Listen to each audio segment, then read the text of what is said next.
affect our present as well. But what I do believe is that AI will grow and expand and get better and better exponentially throughout the future and become even more a crucial part of our lives. In fact, if you check right now in your pockets, you've probably got a phone which has AI capabilities. Siri, Google Now, Cortana, all these personal assistants, they're powered by artificial intelligence. And so in order to prove to you that AI isn't only our future but our present as well, I have an idea. Let's play another game. This time, I'm going to play a game called Nimble Ninja.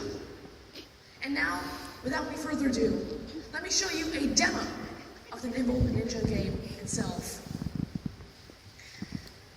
Alright, so as you can see on my phone here, I've got running the Nimble Ninja application.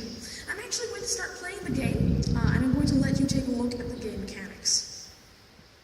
So I've got this running on my phone, and Nimble Ninja is actually an open source iOS game developed by Michael Leach on GitHub. So you can actually go take a look at the source code on GitHub from Michael Leach. You can modify it, you can play with it, do whatever you'd like to. And so what I've gone ahead and done though, is I've actually injected a script into this game. I'll tell you what it does in just a moment. But basically, what's happening right now is, you probably understand the game mechanics though. We've got this character that's running towards obstacles, and of course he wants to avoid the obstacles by flipping up and down on a platform. And so, basically, let's just say that I lose the game, okay, by hitting an obstacle. Okay. I've lost the game, and I'm going to restart, okay, but I'm not going to start it just yet, because let me tell you what I've done to the game. I've actually taken Michael Leach's code for Nimble Ninja, and I've basically injected a script into it that will watch me as I play Nimble Ninja. It'll gather data about how I play, and once at the end I've lost, it'll take all of that data and it'll feed that into an artificial neural network. Watch what happens now. I tap the game to start, and just like that, the game is playing itself. It has a mind of its own. What's happening here, let me explain this in more detail. If we could switch over back to the slides, please. What's happening here is I've implemented something called an artificial neural network. And in fact, just so that you can see how this game just continues to play on, and I haven't just, stopped it, I'm actually just going to keep my phone right over here so you can take a look at Nimble Ninja as it continues to play. You can see on the screen right now. Now, basically, the point of an artificial neural network is to simulate the working of us, humans. To go into more detail here, we have two different types of neural networks: biological neural networks and artificial neural networks. And I can guarantee, actually, that each one of you are familiar with biological neural networks. And that's not because you've heard the term. In fact, you might not probably recall hearing the term biological neural networks, but what I can tell you is that you are a biological neural network. That's right, your brain is just a huge biological neural network with hundreds of billions of neurons. And so artificial neural networks try to simulate the working of those biological neural networks in order to simulate real human brains, or really any brain. It's just that it does this on a much, much smaller scale.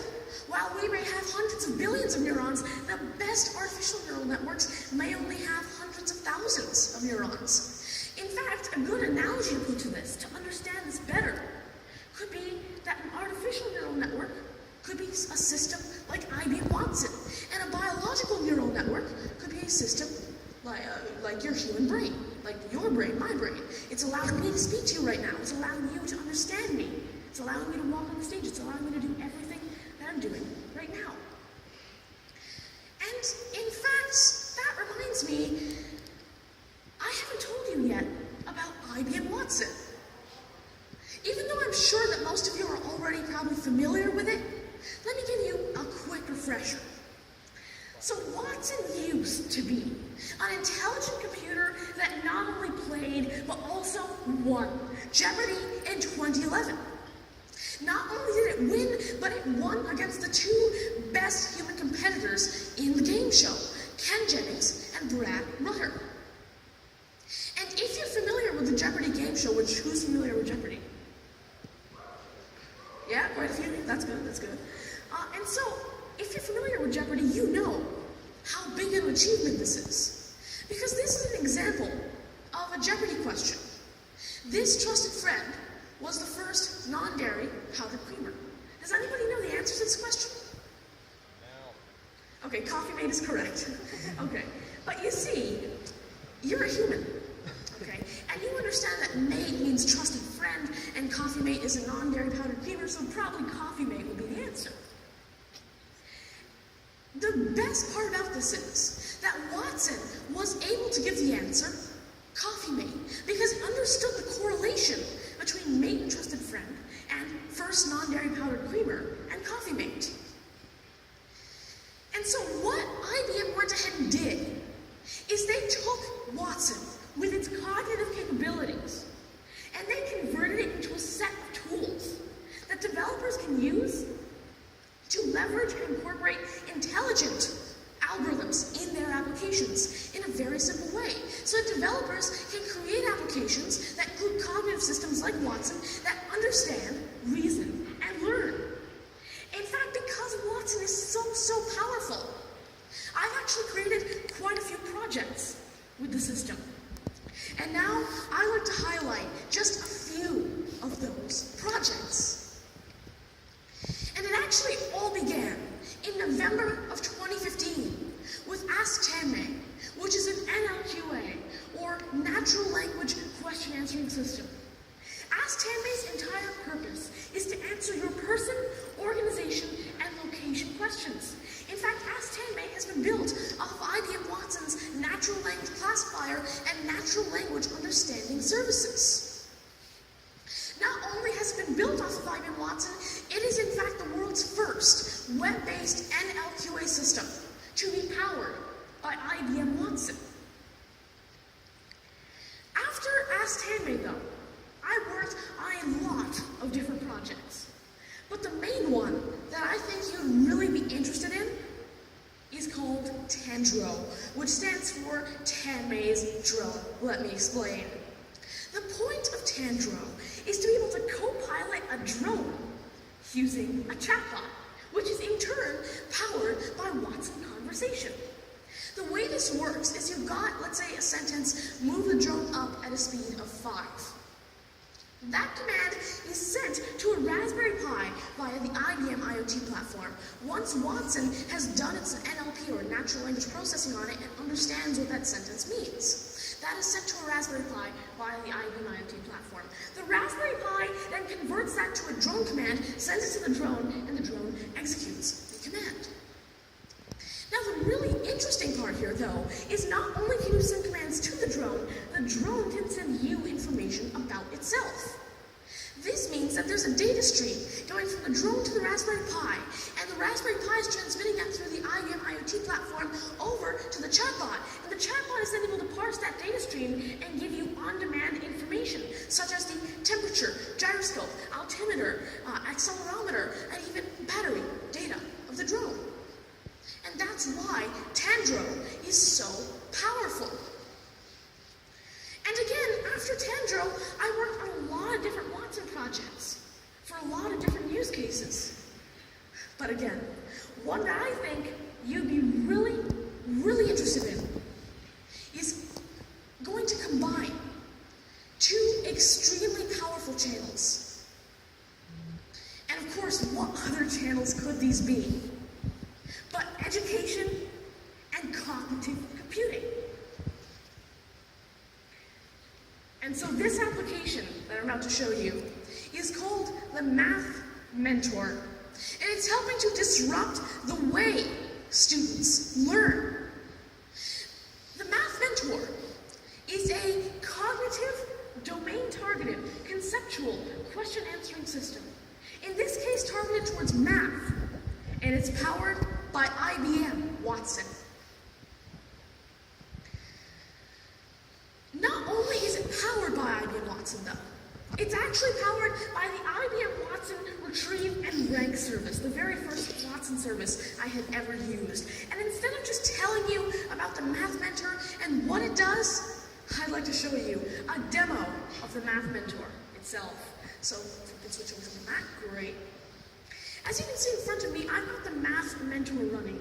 And so what I can do is I can ask the Math Mentor a conceptual question about math, such as, what is the circumference of a circle? And the topics that it answers for currently are things like circumference, diameter, radius, GCF, or greatest common factor, lowest common multiple, square, square root, mean, median, and mode, and even more. And of course, I'm always working on adding more. But the basic concept behind the Math Mentor is we should be able to take math textbooks, like I've done, and we should be able to feed it into Watson Retrieve and Rank. And then once Watson Retrieve and Rank ingests that corpus of knowledge, we can then submit real student questions, again, to Retrieve and Rank. Retrieve and Rank will then understand the correlations between the questions and the answers once I match that data. And the Math Mentor can then take new questions that it's never heard before and answer them with a probability of confidence. And in fact, let me show that to you now. So let's just say I were to ask it a question like, what is the circumference of a circle? I can type in, what is the circumference of a circle? Okay. I'm going to click enter. As you can see, what is the circumference of a circle? As you can see, what's happening here is the Math Mentor is going to Watson and querying it with my question. And in just a moment, maybe you can actually zoom into the answer with the camera, if possible. As you can see, it gives me the answer, which is the distance around a circle is its circumference. For a circle, the circumference c divided by the diameter, etc., etc., etc. And it gives me the correct answer directly from a math textbook that it was able to parse. In fact, let me show you another question. What is the greatest common factor? Okay. I'm going to click enter here. And as you can see, again, it's querying the Watson Retrieve and Rank service. And let's see what the answer is. The biggest of common factors of two or more given numbers that appears in the list of factors of all those given numbers is called the GCF, greatest common factor, and it continues. And again, this is from a math textbook that the Retrieve and Rank service was able to parse, correlate with real question data from students, and then, of course, give me the correct answer. In fact, let me tell you why this is so powerful. So if we could switch back to my presentation. The reason the Math Mentor and systems like it are so powerful are not because they're built to replace specialists, and in this case, teachers. Instead, these systems are built to augment these specialists' capabilities. In this case, we are augmenting a teacher's ability to actually teach. Let me give you an example. Let's say you own a cell phone providing company, or a cell phone provider company, okay? And let's just say that you've got your CSRs, or customer service representatives, and you've got thousands of customers contacting them every single day. Now, what happens here is your customers are very unhappy because there's a long waiting time because there's so many customers contacting the CSRs, and the CSRs are unhappy because there's so much of a workload. So this is very inefficient. It's a lose-lose situation, so you aren't happy either. But if we were to integrate something like a chatbot into the mix here, what would happen is now we've got a chatbot, and all of your customers are going through the chatbot before they talk to the CSRs. This means that small questions that are, say, I want to change my cell phone plan. Those get filtered through the chatbot, and the chatbot doesn't let those go to the CSRs. But bigger questions, rarer questions that the chatbot has never heard before, those questions go through the chatbot, And the CSRs are able to handle those questions. So what's happening now is we've got this chatbot that's acting as the strainer. So now your customers are happy because there's less waiting time. Because of course the the chatbot is available instantly. And your CSRs are happy because there's a less workload. And of course the chatbot doesn't have feelings, so that doesn't matter. And so now it's a win-win situation and everybody's happy. Your customers, the CSRs, the chatbot, and you. And in this case, what we're doing, though, with a math mentor, is we are augmenting a teacher's ability to teach. What we're doing is we're taking the monotonous questions that a teacher gets from his or her students, and we're sending those to the math mentor, while the more specific, practical questions instead of conceptual ones are being sent to the teacher.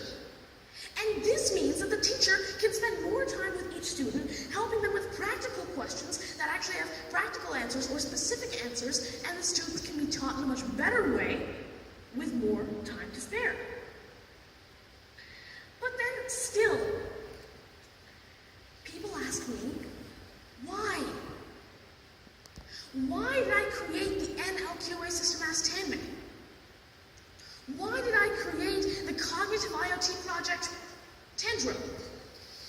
Why did I create the Cognitive Educator Math Mentor? And why in the world did I create an AI-powered Nibble Ninja game? That doesn't make sense. The point of a game is to pass time in an entertaining way. Why would I take that fun time and take the game and leave it for my computer to play? If anything, the computer is only being stressed by it. Why? It's actually quite simple. It's because I believe that the possibilities with cognitive technologies are absolutely endless. It's just that we need to adopt the technology, and that's what I'm doing today. I'm showing you that cognitive is capable of so much, and is capable of augmenting our capabilities. So we need to adopt this technology and start using it, even though it's already such a crucial part of our lives. In fact, let's take a look at the score that our little character reached here. Yeah, it ended a while ago, but I got reached 270. I played until 40, at most. And so that means the neural network watched me to play for 40 seconds. And the neural network then went ahead and played until 270. So what happens here is it's playing so many times better than me. And in order for me to get to 270, you must have seen, those obstacles were coming extremely fast. There's no way, or there might be some, but the thing is, it's going to be extremely hard for a human to play this well. It would take you tens of practices to actually get to a point like this. But the neural network watched me play for only 40 seconds, and it was able to have a reaction time so quick that it was able to play until 270. So imagine if the phone, which I've programmed to only have 300 neurons, even though I have hundreds of billions of them, played so many times better than me, and I'm a human. Imagine if we were to take this more seriously. We could do things like cancer diagnosis with artificial intelligence, those many times faster, those many times more accurate. In this case, the average is 4 times more faster, 4 times more accurate, and of course create that 4 times augmented experience for the specialist. Because of course, we're not trying to replace cancer diagnosis or cancer specialists who diagnose cancer. All we're trying to do is we're trying to augment their capability of diagnosing cancer. And imagine if we were to take this up to the scale of a system like Watson, or a company like IBM, we could get this 100 times faster. We could get this 100 times more accurate, and we could create that 100 times augmented experience for the specialist. Again, all we're doing is we're giving that specialist the correct toolbox of tools to use to make, get the cancer treatment or the cancer diagnosis done in a faster and more accurate way. In fact, not only can AI do this, AI already has done this. AI has already disrupted industries like cancer treatment. For example, Watson Healthcare. It's disrupted driving with self-driving cars. It's disrupted customer support with chatbots. It's disrupted cooking with Watson Chef. It's disrupted virtual reality with headsets like the Oculus Rift and Microsoft HoloLens. It's disrupted audiology, again, and oncology with Watson Healthcare. And of course, it's disrupted cybersecurity with systems like Watson Security. And AI has done so much more, to the point that AI is all around us. You used it this morning to check if you have any meetings with Siri. You're going to use it on the weekend when you open up Netflix and it recommends a really good movie to you that it thinks you'll like. You're going to be using it when you drive a Tesla car and it autopilots on the highway. You're going to be using it when you have an issue with your cell phone provider and you communicate with a chatbot before you communicate with a CSR. And of course, the next time you're in a train station or any other noisy environment and you make a call or receive a call on your iPhone, just remember, the person on the other end can hear you crisp and clear, because the noise cancellation that's canceling out your background noise is powered by artificial intelligence. And in fact, AI has done so much that I really can't count how much it's done. It's done so much that since I only have 30 minutes to speak here, and since I've already gone over that time, I can't go through all of it right now. And so I'd like to invite you to the IBM booth from 1:30 to 2:30 p.m. today, where you can come and get closer to my technology. I'll be doing a Q&A, many more demos about Ask Tanmay, Sentacaller, Tanzo, and more. And of course, I'm going to be doing a summarized version of this presentation. But just before I go today, there's one last thing that I'd like to say, which is that I strongly support initiatives like Everyone Can Code, STEAM, Girls Who Code, and Kids Who Code. And since AI and cognitive are already disrupting so many industries, I believe that it's time to take coding to the next level for the youth, which is beyond doubt, AI and cognitive computing. Thank you very much for your time today. That's going to be it for my talk. Thank you.